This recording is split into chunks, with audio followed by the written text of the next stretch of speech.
Ek jou ouers, hulle moes seker van jou werk gesien het. Daar was tog 'n tyd. Ek dink so, ja. Wat se reaksie was daar? Kan jy onthou? Wel, my ouers het 'n baie gesonde omgang met kuns gehad. My ma, ek het onder Lippie Lipschitz gewerk by Michaelis. Ek was meer geïnteresseerd in waarmee hy besig was. Hy was 'n persoon gewees en ek is nie van aanleg dink ek op beeldhouer nie.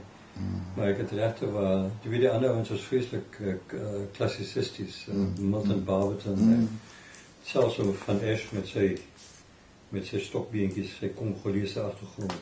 Dit het my nie so baie beïnvloed nie of beïndruk nie.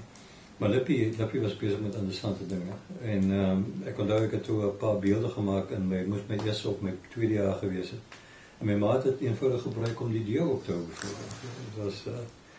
Dit was of was deel van die bronpot. Fantastisch. En net so netlik oor die skilderye. Ek onthou my ma het op 'n stadium vir my, ek dink dat is nog een van die mees wonderlike estetische uitsprake wat 'n mens kan maak. Maar jy het mos nog genoeg skilderye gemaak.